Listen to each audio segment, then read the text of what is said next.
Sound off with me, folks, on Jaylen Brown being on an absolute heater right now. I'm not sure if there's been a point in Jaylen Brown's career where he has been this hot.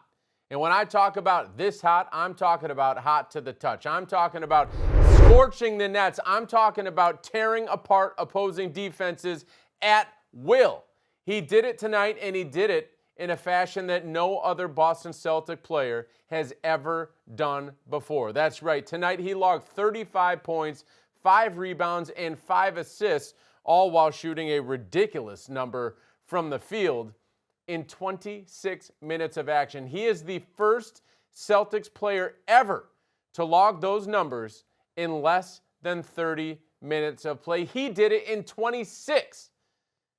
This guy is on a heater. This is the 5th time in his career that he has logged a 35-5-5 game. Tonight, he didn't even have to play in the 4th quarter to do that. That's how great he was during the first 3 quarters. So let's take a look at the numbers. You want to talk about the definition of enfuego? This is it. 13 of 21 from the field. Look at the handles that he is putting on the court and putting on a show for everyone who is watching the Boston Celtics. Like, some of these moves are absolutely ridiculous, and to be able to actually convert on the shot attempt after those moves is even more ridiculous. And Jaylen Brown is doing this on a night in and night out basis. Now he has played 9 games on the season. He has 5 games of 30 or more points. There are some people out there who wondered if Jaylen Brown would be able to take that step up with Jason Tatum being sidelined with his Achilles injury. Well, those questions are being answered right now. Jaylen Brown is certainly there to answer the call, and he is leading the Celtics in every which way this season. Just Monday night, he scored 36 points while shooting 13 of 19 from two-point range. He struggled from three-point range, was 0 for 9, but from two-point range, he was unstoppable. Tonight, he shoots 13 for 21 from the field as a whole, makes 2 of his 4 three-pointers, got to the line for 9 attempts and made 7 of them over the course of 2 games. He is now 17 for 20 from the free throw line. So he's getting to the free throw line regularly. He is converting. But those shots in the mid-range, the fadeaways, even some of the three-pointers that you just saw in those clips, like, how is he doing it? I don't understand, but all I know is that I love watching it happen. Jaylen Brown is having an unbelievable season so far through the first couple weeks, and we can't wait to see more as we move forward. Obviously, he was the biggest reason why the Boston Celtics got back into the win column tonight with a runaway 136-107 win over the visiting Washington Wizards. And things started to turn, not necessarily because of Jaylen Brown. They started to turn in the second quarter because Payton Pritchard caught fire. Okay, the Celtics had a rough first quarter. They were down 10 points, I believe it was, after the first quarter, 11 points after the first quarter. Well, not too long after that, they got back and took a 47-41 lead, and it was mostly because of Payton Pritchard. He scored 10 out of Boston's 16 points to open up the second quarter. Was an awesome run by him. And then, as you'll see here in just a moment, he makes this three-pointer, and just the Washington Wizards call for timeout, and Payton's like, fans, get on your feet. Like, do you see what's happening? We are giving you a reason to cheer and be loud. And the Celtics didn't have that Monday night. They had it tonight. And Payton Pritchard is the guy who got the crowd on their feet. He's the guy who gave the energy to the rest of the team. And from that moment on, the Boston Celtics and Payton Pritchard, they weren't looking back. They continued to pour it on the rest of the game. And yes, it all started with that run from Payton Pritchard. So great to see from him. He's had a rough season shooting the ball so far, but you can see that he's starting to turn the corner. And tonight, not only did he turn the corner, but he did it in a way that really got the entire building energized and started the fire for the Boston Celtics to get them back into the win column for their 4th win of the season. A few other great performances from this game. Josh Minott, a career-high 21 points during this game. During those 21 points, he made a career-high 3 3-pointers from beyond the arc. So Josh Minott, he's had a couple games where his scoring and his numbers dropped off a little bit. Well, guess what? He's back and he's ready to go. Again, a career-high 21 points tonight, 8 of 12 from the field, made 3 of his 6 3-point shots, and not only did he make them, but he looked very confident in taking them, and that's not something that we've seen all season long. Tonight, it was like catch and shoot, no hesitation. He was ready to let it go, and half of the time he did, he made them.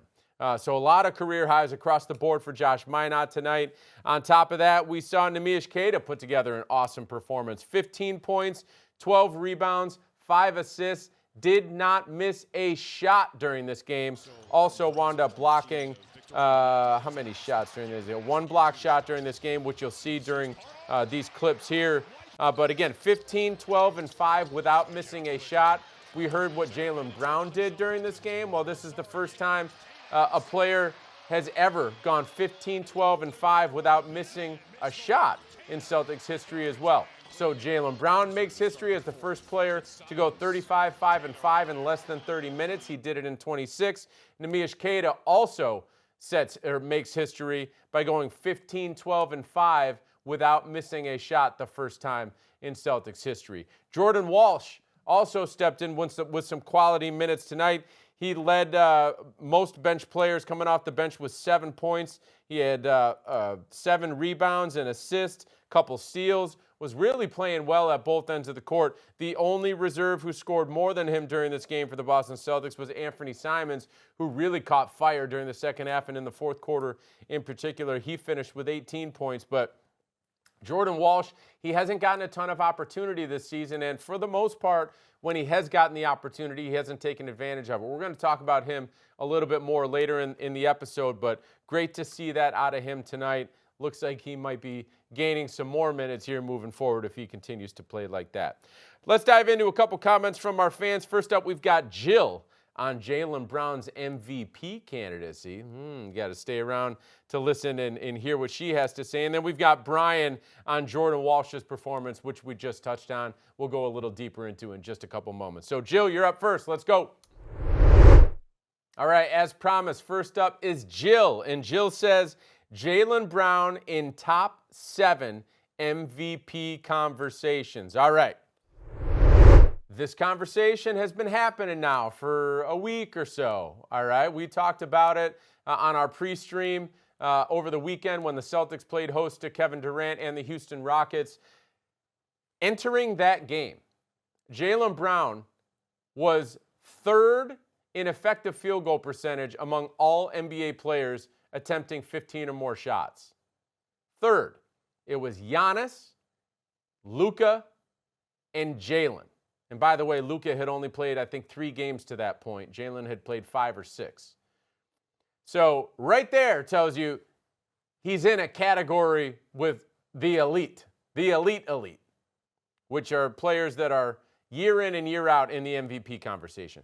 He had a rough Saturday night, did not play well and score efficiently against the Houston Rockets. But now you fast forward to now, after Monday's game and after tonight's game, and all of the stats haven't updated yet on NBA.com, but I would be willing to bet that he's right back in that category and right back in that rare air among NBA players. He's having a truly incredible season so far. We touched on it earlier. There are some people out there who didn't know if Jaylen Brown would be able to handle being the lead dog. I don't know why they may have felt that way or had those question marks. He's been the lead dog when Jason Brown has missed games in the past, when Jason Tatum has missed games in the past. Jaylen Brown has stepped up and delivered for the Celtics. He did it in the playoffs last year. He did it in the regular season last year. This guy's done it for years now. Now we're seeing it on a more consistent basis because Jason Tatum is sidelined. And Jaylen Brown is certainly taking advantage of the opportunity, having an unbelievable season. As I said at the start, he is on a true heater, something that opposing players and opposing teams and scouting reports are probably just like, listen, you're not going to be able to stop him. All you can do is hope to challenge his shot and hope that he misses, because that's the way that he is shooting the ball and scoring with efficiency this season. Tonight, in addition to that, in addition to the scoring, he also really passed the ball well. 5 assists. He only had 1 turnover. Created some great looks for teammates. You'll see it in, not right now, but you'll see it in the episode. You probably already saw it, of a nice driving and no-look pass to Josh Minott for a cutting dunk. Like, he just seemed like he was really seeing the floor well tonight, so on top of making the shots that he was making from start to finish. And by finish, I mean the end of the third quarter, because he didn't have to play in the fourth because the Celtics were so far ahead. But really a truly all-around performance from Jaylen Brown, a historic performance from Jaylen Brown. And we're going to have to see where all the dust settles tomorrow after all the games are done and played tonight. But I would venture to say that top 7 in the MVP conversations, it might be even higher than that. Like, that's how great of a season he is having so far. Really happy for him that he's taking advantage of this situation and of this opportunity, and really just shutting some people up who didn't really believe in him to be able to reach this level with Jason Tatum's sideline. It's been awesome to watch, and I'm pretty confident we're going to see a lot more of it here moving forward. All right, second and final comment of the night. This is coming in from our longtime listener, Brian, who says Walsh had really, and that's in all caps, really good minutes during this game. Minott, oh yes, just energy. PP had 2 quick fouls in the first minute, essentially came off the bench later on, played well. I'd almost say swap him with Simons in the starting coming off the bench role. He starts and PP is 6th again. See what happens. Also, play everyone. See who sparks. All right, I want to concentrate on the first line of this comment from Brian when he says Walsh had really good minutes. And listen, I touched on it earlier.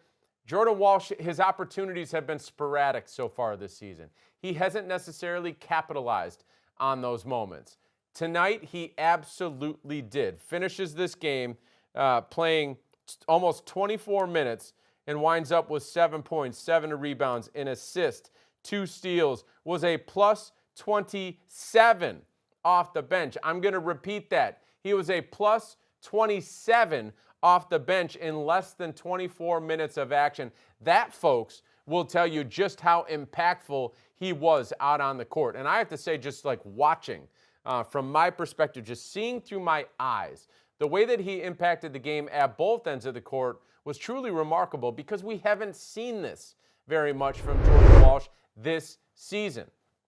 Tonight, he comes into the game, starts picking up full court, and yes, he did commit 4 fouls. There were a couple where you would have liked him to not make the body contact, stay away from committing the fouls, but it's going to come with the territory of pressuring full court and the opposing player trying to get by you and trying to drive and put pressure on the defense. It happens.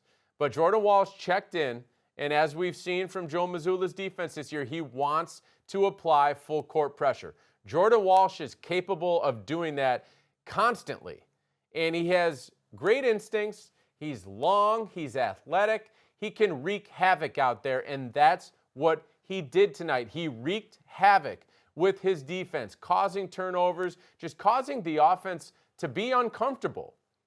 He did that tonight consistently throughout those 23-plus minutes. That was one thing. The other thing is the rebounding, okay? He was consistently crashing the glass, as is evidenced by his 7 rebounds, including 2 at the offensive end. But the other thing I need to touch on is the way that he caught a 3-point shot, fired it up, and drained it with 0 hesitation. I talked about Josh Minott earlier in this episode in the way that he had a couple catch-and-shoot threes during this game with 0 hesitation. You don't always see that from guys who don't have a track record of being successful from long range. Josh Minott does not have that long track record. Neither does Jordan Walsh. But tonight you see those guys really catching it in rhythm and firing it up, and it just looks good coming off of their hands. That is what happened with Jordan Walsh with the 3-pointer that he made tonight. So great to see him making a significant impact at both ends of the court. As Brian says in his comment, he was really good tonight in all caps. He was awesome, and he certainly is, through tonight's performance, earning further opportunity down the road from Joe Mazzulla. I understand what Brian is saying here about play everyone.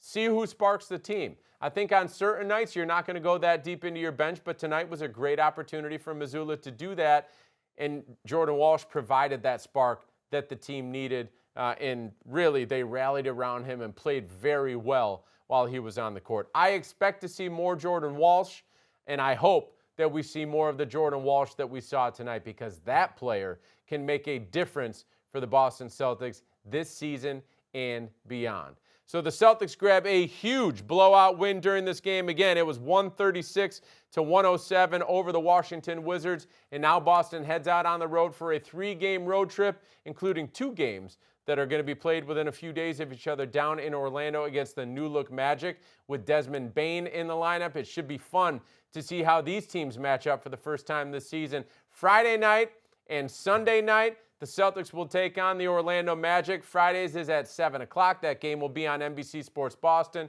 As always, please make sure to send in your comments after the game to me on X, and I'll pull a couple of them to be in the next episode of Sound Off. The Celtics are back within 1 game of 500. Let's see if they can get there on Friday night.